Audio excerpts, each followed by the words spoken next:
এই ভগবানকে পেতে হলে, কৃষ্ণকে পেতে হলে নিজেকে দৈন্য থেকে দৈন্যতায় নিয়ে যেতে হবে। নিয়েছেন মাথায় করে, সোজা চলে এসেছেন ওই সদন কসাইয়ের বাড়িতে। ডাকছেন, সদন। গভীর রাতে স্বামী স্ত্রী গলায় বস্ত্র নিয়ে কাঁদছেন, হলো না আমাদের দ্বারা ভজন, তাই আমাদের ছেড়ে চলে গেলে। থাকলে না আমার ভাঙা ঘরের ঠাকুর, থাকলে না বলো। হঠাৎ যখন দরজায় ডাক এলো, সদন, সদন কে? আবার ডাকলেন, সদন। দেখো দেখো, আমাদের পুরোহিত মশাই এসছে, চলো বাইরে চলো। দৌড়ে দুজনে গিয়ে প্রণাম করতে গেলে বললেন, না সদন, না, সারা জন্ম আমাকে প্রণাম করেছিস, আমি সারা জন্ম পুরোহিত ছিলাম, আজকে তুই আমার প্রণাম গ্রহণ কর। আমি বুঝতে পারিনি তোর চরণের কাছে ভগবান দাঁড়িয়ে আছে, ওই চরণ দুখানি আমার পক্ষে দান কর।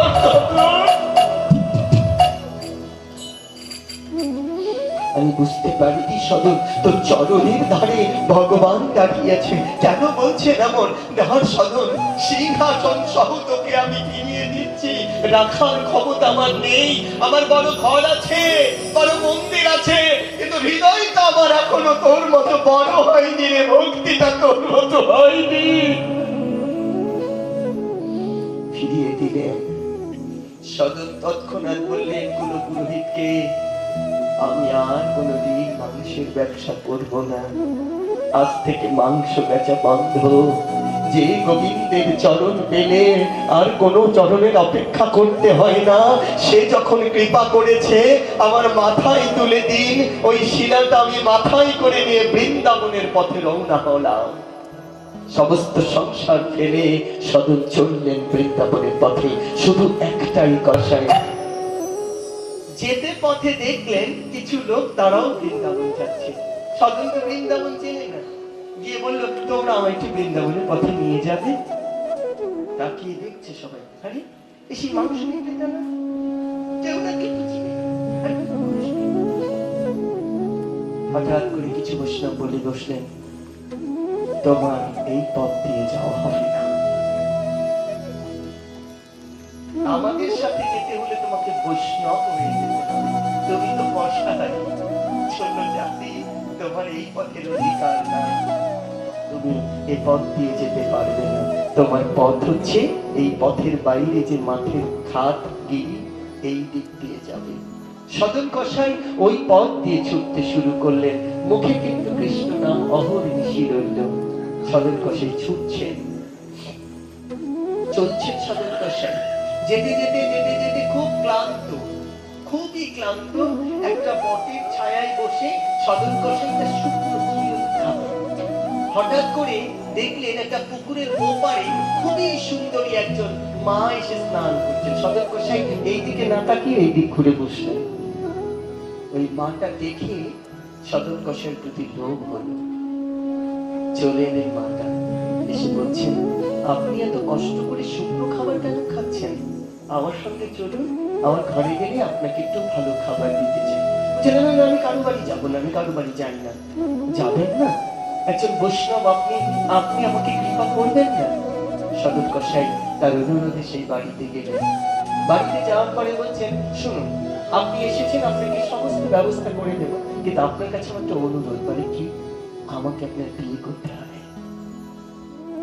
কি বলছেন আপনি? আপনি তো কারো বন্ধু, আপনি কারো ঘরণী, আর আমারও স্ত্রী আছে, আমারও সন্তান আছে, আমি কেন আপনাকে বিয়ে করব?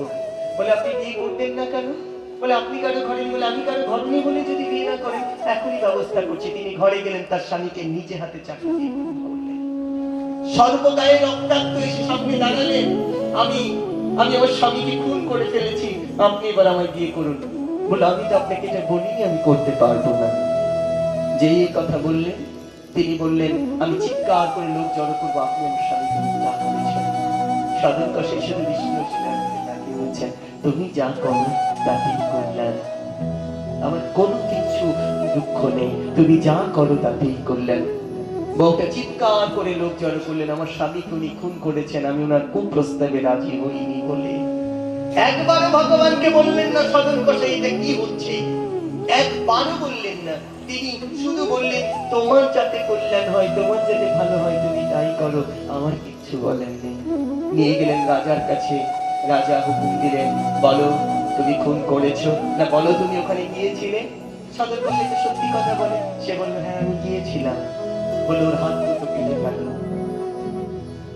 সদর কষাই ওই বিষ্ণু শিলাটাকে কোথায় রাখবে?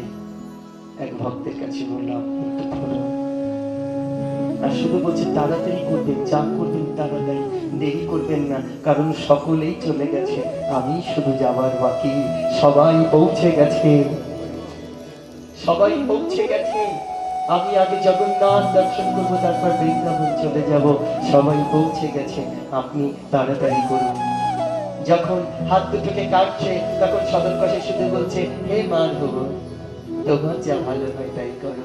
একবারও মাধবকে বললেন না, একবারও রাজাকে বললেন না আমার হাত দুটো কাটবেন না। বললেন আপনার যা ভালো হয়, মাধব যা ভালো মনে করে তাই করবে। তিনি হাত দুটো কেটে দিলেন, হাত থেকে রক্ত পড়ছে, ছিটকে রক্ত পড়ছে। সকলে তাকিয়ে আছে, একটু কাঁদছে না। হঠাৎ দেখলো একটা চোখ থেকে জল পড়ছে। তুমি কাঁদছো? না। জল পড়ছে যে? বলে কেন জল পড়ছে জানো? কেন? বলে সেই জগন্নাথের কাছে যেতে পারবো, কিন্তু হাত দুটো দিয়ে তাকে একটা ফুল দিতে পারবো না, হাত দুটো হারিয়ে ফেললাম। হাত দুটো দিয়ে তার চরণে একটা ফুল দিতে পারবো না, সেজন্য কাঁদছি। বলে একটু বেঁধে দেই। না না, আমার গায়ে যে উত্তরীয়টা আছে এটা আমার মাথায় বাঁধো, আর এই শিলাটাকে আমার মাথায় তুলে দাও। আমি তাড়াতাড়ি আমার জগন্নাথকে গিয়ে একটু দেখতে চাই।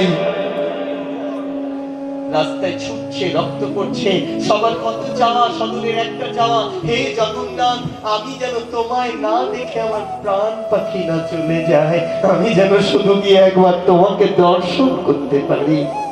চলছেন সদর কষাই কৃষ্ণ নাম গাইতে গাইতে। ওইদিকে জগন্নাথকে যখন সেবা দেবেন, আপনারা জেনে থাকবেন জগন্নাথে যিনি সেবা দান করেন তিনি কিন্তু আগে জলের মধ্যে জগন্নাথকে দেখেন, এরকম হাতে অঞ্জলি করে জল নেয়। সে জগন্নাথ দর্শন করে তারপরে তাকে সেবা দান করতে হয়। যেই জগন্নাথকে জলের মধ্যে দেখতে চাচ্ছে, এখন দেখছে জগন্নাথের মন ভালো না। জগন্নাথ তাকিয়ে আছেন আর চোখ দিয়ে জল পড়ছেন। তিনি জিজ্ঞেস করলেন জগন্নাথ আপনি কাঁদছেন কেন? বললো আমাকে খেতে পরে দে, আমাকে এখন সেবা দিস না। কেন? বলে আমার এক ভক্ত আসছে, তোরা পালকি সাজিয়ে নিয়ে যা, আমার ভক্তকে আমার কাছে নিয়ে আয়। যা না, তাড়াতাড়ি যা, আমার ভক্ত বড় কষ্ট পাচ্ছে, যা। পান্ডারা ছুটলেন একটা পালকি নিয়ে, দৌড়ে ছুটছেন। কে এসেছেন? কে গো? জগন্নাথ দর্শনে কে এসেছেন? আপনাদের জন্য জগন্নাথ পালকি পাঠিয়েছে। সবাই দৌড়ে এসে পালকিতে উঠতে চাইল। পালকিটা ফেলে দৌড়ে এলেন জগন্নাথ। সবাই যে উঠতে চায়, বলে না, যার হাত দুটো নেই, হাত থেকে রক্ত পড়ছে, কাটা হাত, হা জগন্নাথ, হা জগন্নাথ বলতে বলতে দুটো হাত এরকম করতে করতে আসছে, সে আমার ভক্ত, হা জগন্নাথ। প্রেম সে একবারে বলো জগন্নাথ কি।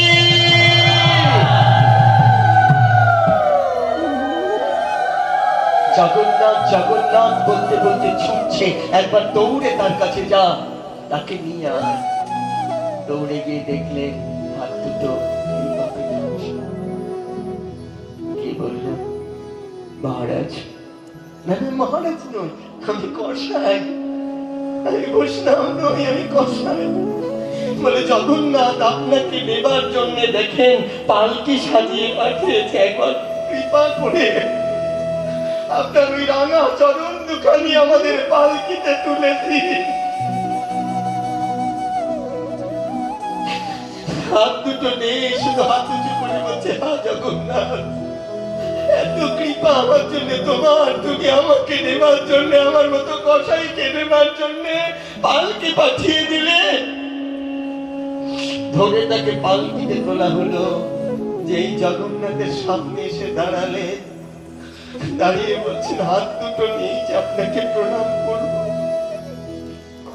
হাত দুটো হারা হয়েছি, একবার কাছে আসুন, আমার মাথাটা আপনার চরণে একবার লাগিয়ে দিন। জগন্নাথ তার মূর্তি থেকে বেরিয়ে এসে কৃষ্ণ হয়ে ত্রিভঙ্গ কানাই হয়ে জগন্নাথ সদনকে জড়িয়ে ধরে বলল, ভক্তের বক্ষ যে এত আনন্দময়, আমি যদি তোকে না ধরতাম কোনোদিন জানতেই পারতাম না।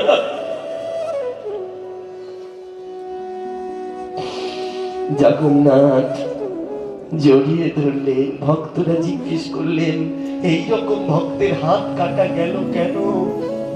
বলুন জগন্নাথ, এমন ভক্তের হাত কাটা গেল কেন? জগন্নাথ বলছেন, উনি ছিলেন পূর্ব যুগের একজন শুদ্ধ ব্রাহ্মণ। শুদ্ধ ব্রাহ্মণ সর্বদা হরি নাম জপ করতেন। একদিন এক কসাই গাভী কাটবার জন্য ওই পথে আসছিল। জিজ্ঞেস করেছিল, বলো না গাই মাতাকে এই পথে গিয়েছেন? তিনি কোনোদিন মিথ্যে বলেনি, তাই দুটো হাত বাড়িয়ে বলেছিল এই পথে গিয়েছে।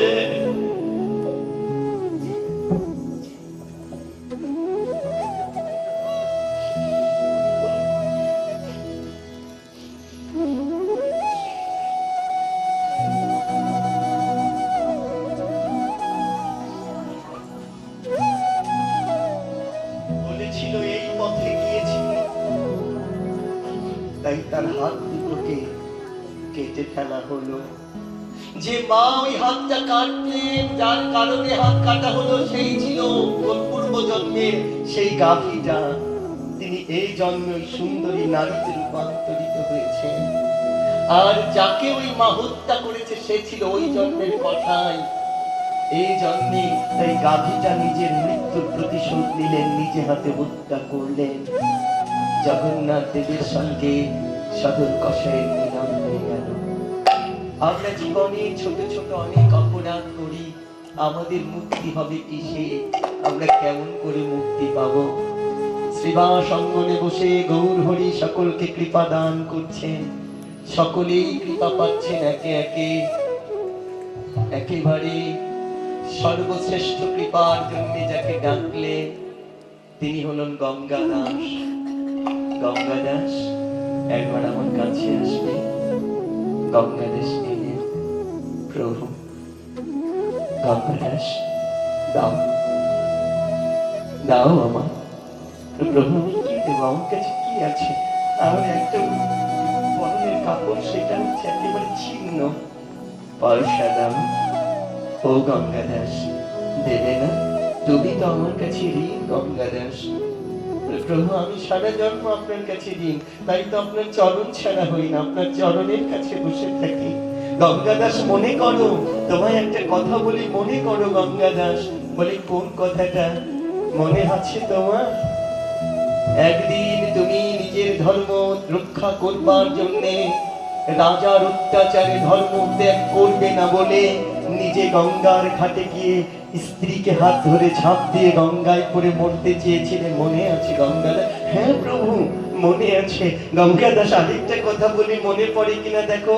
বলে কি, তুমি চোখ বন্ধ করে কাঁদছিলে, আমি গঙ্গায় ঝাঁপ দিয়ে প্রাণ ত্যাগ করবো, তবু ধর্ম ত্যাগ করবো না? হ্যাঁ প্রভু মনে আছে। যখন ঝাঁপ দেবে তখন কেউ বলেছিল, গঙ্গা দাস এই তো নৌকায় ওঠো গঙ্গা দাস, আমি নৌকা নিয়ে দাঁড়িয়ে আছি, মনে পড়ে গঙ্গা দাস? হ্যাঁ প্রভু, এক নবীন মাঝি নৌকা নিয়ে দাঁড়িয়ে ছিল না? বলে হ্যাঁ ছিল। বলে সে আর কেউ নয় গঙ্গা দাস, সেই দিন আমি তোমাকে মাঝি হয়ে এসে পার করতে চেয়েছিলাম। দাও গঙ্গা দাস, সেই দিনের যে ঋণ আছে সেই ঋণ পরিশোধ করো। বলে আমি কি দেব? বলে গঙ্গা দাস আর কিছু দিতে হবে না, তোমার দেহখানি আমাকে দান করে দাও, আর একবার হা গৌর বলে ডাকো। গঙ্গা দাস বলল, আমার এই পচা দেহ নিয়ে কি করবে প্রভু? এক নষ্ট দেহ, ভজনহীন দেহ। বলে কি করবো জানো? দুটো বাহু তুলে হরি নাম গাহিব, দুটো বাহু তুলে হরি নাম গাহিব, দুটো বাহু তুলে হরি নাম গাহিব, দুটো বাহু তুলে হরি নাম গাহিব, দুটো বাহু তুলে হরি নাম গাহিব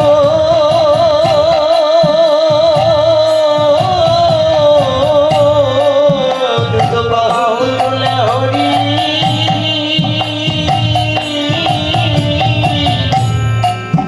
নাম গাহিব। আমার মতো পাপির হাত দিয়েও নাম গাইবে তুমি? বলে ও গঙ্গাধর, এই জগতে যারা একেবারে বাহু তুলে গৌর বলে তারা পাপে থাকে গলে। যারা গৌর বলে হাত চলে তাদের পাপ থাকে না। তাহলে হাত দুটো দিয়ে তুমি গৌর বলে বাহু তুলে নাচ করবে, আমার বদন দিয়ে কি করবে প্রভু? তোমার ওই রাঙা বদন থাকতে আমার এই বদন দিয়ে কি করবে? গঙ্গাদাস, তোমরা তো হরি নাম করো, তোমাদের আনন্দ হয়, আমি তো নাম করতে পারি না, আমি বুঝবো কি করে? দেখেন পথ কত মধুর হয়, বলে আমি তো আমার মুখে আমার নাম করতে পারি না, তাই তোমার বদন হাফলাক করে তোমার বদন ধার নিয়ে তোমার ওই বদনে আমি গৌর বলে বলে কাঁদবো। তোমার বদনে গৌর বলে বলে কাঁদবো।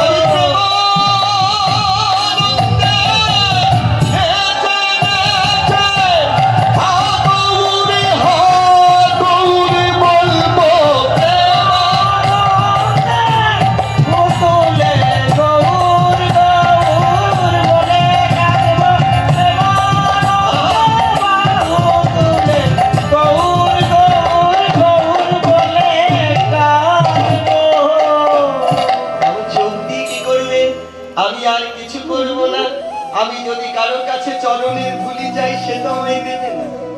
গৌর বলছে গঙ্গাদাসের কাছে, আমি যদি কারোর কাছে চরণের ধুলি যাই সে তো দেবে না, তাহলে কি করবে? বলে আমি এই নয়ন দিয়ে বৈষ্ণব চরণ